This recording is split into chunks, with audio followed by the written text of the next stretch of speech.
रात्रि क्लास चल रहा था। 6/12/1968 दूसरे पेज के मध्य में बात चल रही थी। शरीर रूपी वस्त्र नया होता है और पुराना होता है।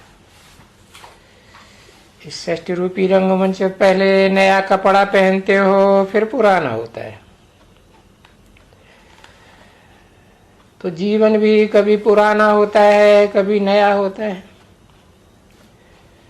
नवयुग में नया जीवन, फिर पुराना युग, उसमें पुराना जीवन। तो ये समझने की बातें हैं।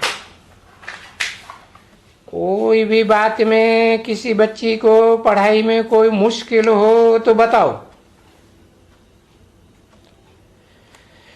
सन्मुख आते हो।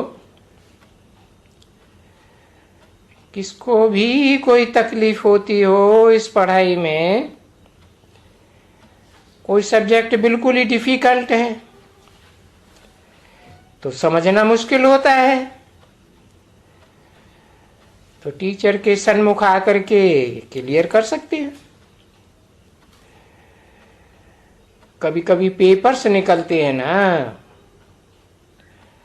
और वो परीक्षा के पेपर बाहर से आते हैं। बच्चे बोलते हैं पेपर्स बहुत डिफिकल्ट हैं। ऐसे होता है ना, बहुत डिफिकल्ट पेपर आए हैं। इससे तो लगता है कि बहुत नापास हो जाएंगे।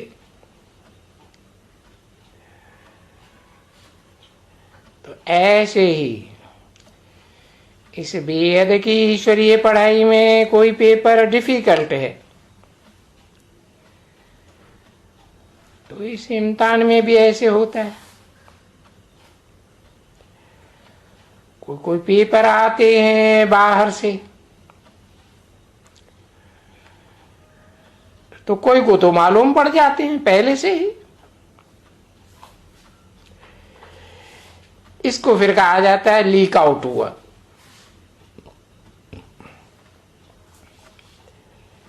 और जब लीक आउट हो जाता है तो फिर वो पेपर बंद कर देते हैं।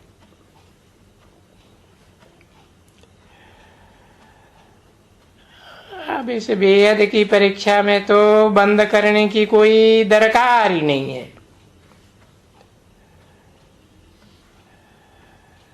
क्यों? क्योंकि इसमें तो सारा तुम्हारा मदार याद की यात्रा पर है।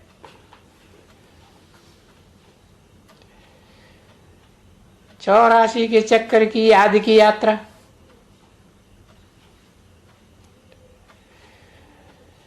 तो तुम बच्चे खिलाड़ी तो हो ना।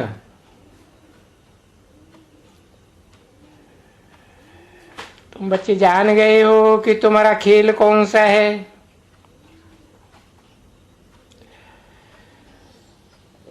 और हमारा खेल तो ऊपर से लेकर के नीचे तक।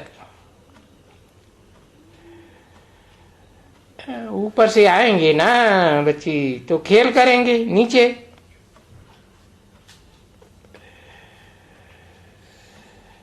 पहले तो घर याद आएगा ना कि हम आत्माएं ऊपर से आती हैं। ऊपर से आती हैं, फिर यहाँ आकर के पार्ट बजाने के लिए शरीर लेते हैं।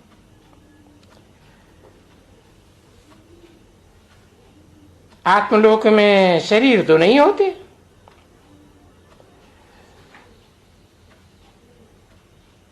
तो तुम बच्चे ये सब जानते हो, इसलिए सभी आस्तिक हो।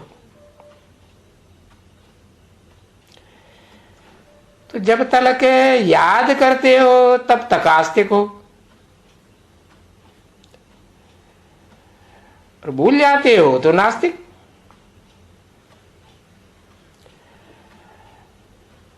अभी तो तुम घड़ी घड़ी आस्तिक होते हो। तुमको आस्तिक कौन बनाते हैं? बेहद का बाप आकर के आस्तिक बनाते हैं। फिर नास्तिक कौन बनाई देता है? माया आकर के नास्तिक बनाई देती है? आधा जीत लेती है। तो देखो, बाप तुमको आस्तिक बनाते है, विश्व के राजभाग का मालिक बनाते, और माया आधे में जीत पहन करके ले जाती है गड्ढे में।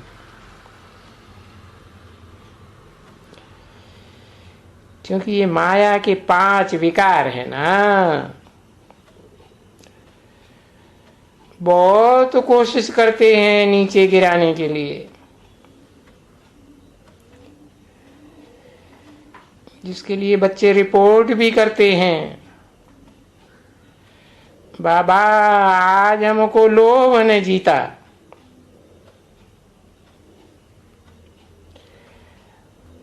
आज मोह ने जीता, आज क्रोध ने। तो ये 7 विकार तुमको जीतते हैं, और जीतते हैं, हार खाते हो तो याद तो आते हैं ना, सभी याद आते हैं। तो वो कोशिश करके ये समझ में, बुद्धि में रहे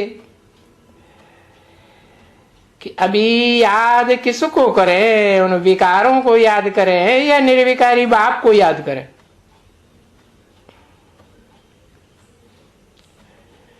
ये तो जानते हो कि इन आंखों से जो कुछ भी देखते हैं वो तो तुम भक्ति मार्ग से ही जानते हो। भक्ति मार्ग में लिखा है ना, गो गोचर जहां लगे मन जाई, सो सब माया जानो भाई। गो इंद्रियों को कहा जाता है। इंद्रियां ये जहां जहां तक इस दुनिया में विचरण करती हैं, और जो कुछ है ये आंखें देखती हैं, वो सब माया है। ये मायावी दुनिया दिखावे की, ये जो इतनी सुंदर दिखाई पड़ती है, ये सब कब्रिस्तान बनने वाली है। कब्रिस्तान बनेगा तो कुछ होगा ही नहीं, कुछ भी नहीं होगा। फिर क्या होगा? इस आसमान को भी याद नहीं करते हो, जो आसमान वास्तव में है कुछ भी नहीं। पकड़ना चाहेंगे तो मुट्ठी में आएगा नहीं। तो ये सूक्ष्म दृश्य होता है ना आसमान का।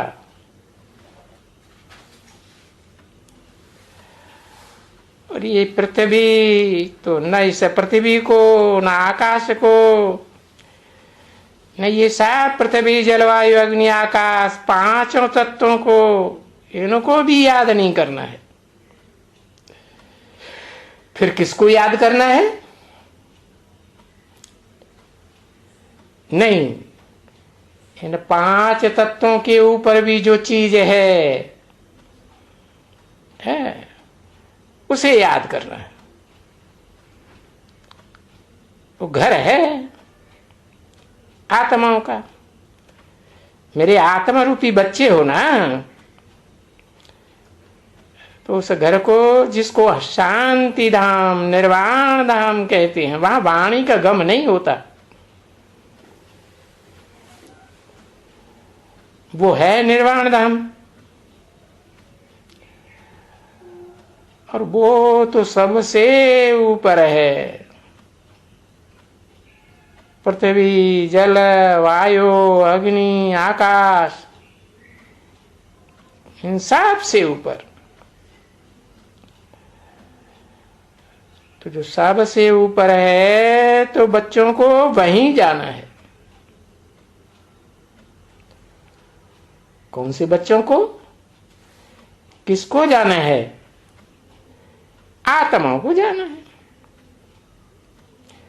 आत्मा को, और ये आत्मा तो बड़ी तीखी है। ये जो कहते हैं ना, एरोप्लेन दौड़ता है, और एरोप्लेन इतना तेज भी दौड़ता है जो आवाज से भी तीखा दौड़ता है, भागते हैं। 6/12/1968 की रात्रि क्लास का 3रा पेज। अरे पर उस स्थूल एरोप्लेन से भी तीखा है ये आत्मा रूपी एरोप्लेन। ये तो बहुत तीखा दौड़ता है, और है ये बहुत छोटी चीज है। तुम लोगों ने कभी आकाश में उड़ता हुआ रॉकेट देखा है? एरोप्लेन बड़ा दिखाई पड़ता है या रॉकेट बड़ा दिखाई पड़ता है? ज्यादा छोटा कौन सा होता है देखने में? रॉकेट बहुत छोटा दिखाई पड़ता है। तो यहां ऐसे दुनिया से उठ करके ऐसे ऊंचे चले जाते हैं, जो इतनी दूर ऊंचाई में चले जाए कि दिखाई ही नहीं पड़ता। फिर भी कोई कोई बच्चों ने देखा जरूर होगा, है वो नबी दिखाई पड़े तो वो निशान छोड़ता जाता है। क्या क्या निशान छोड़ता जाता है? हाँ, धुआं छोड़ता है ना। है तो ऐसे कि ये धुएं को जैसे देखा जा सकता है। तो वो रॉकेट होते हैं, है तो भी वो बहुत तीखे होते हैं, और उस रॉकेट से भी है ये देखो एरोप्लेन कितना तीखा जाते हैं आजकल।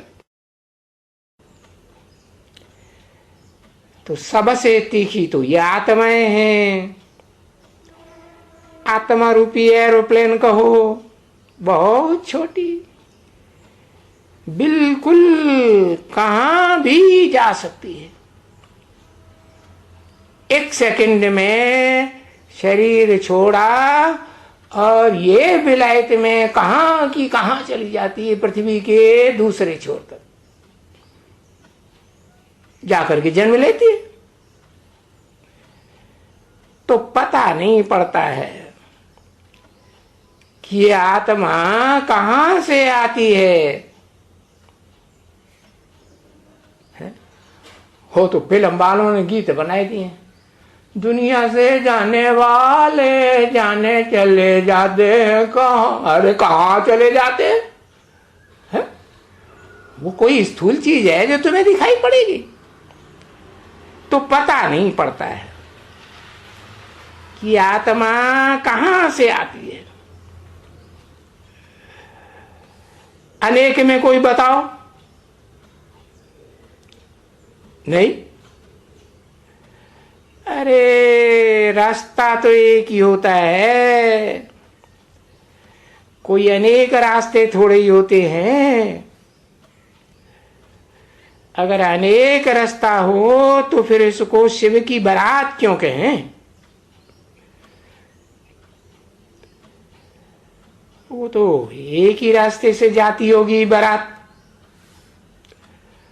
है, और बारात में तो सारे बाराती उसी रास्ते से जाएंगे ना। इधर से उड़े और जैसे मक्कड़ जाते हैं ना, उड़ते हैं। तो देखो ये मक्कड़ कितनी बड़ी बारात लेकर के जाते हैं। मधुमक्खी देखी है? मधुमक्खी की रानी उड़ती है तो कितनी बड़ी बारात लेकर जाती है। यहाँ कभी तुम, यहाँ तो अभी ठंडी है ना, पहाड़ पर तो ठंडी होती है। तो गर्मियों के मौसम में बहुत बड़ा उनका मनारा निकलते हैं।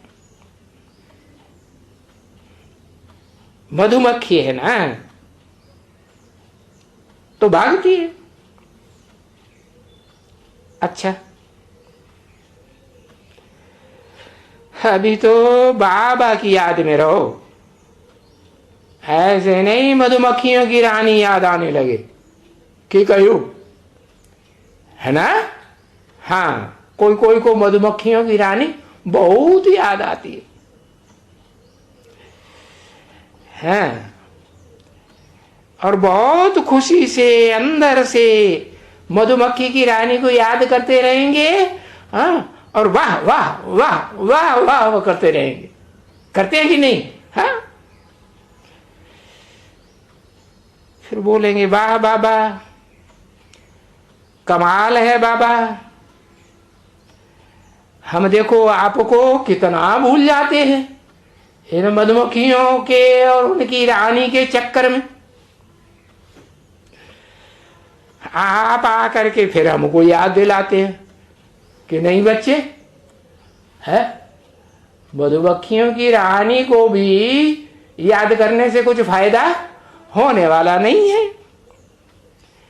मेरे को याद करेंगे तो तुमको बहुत फायदा है,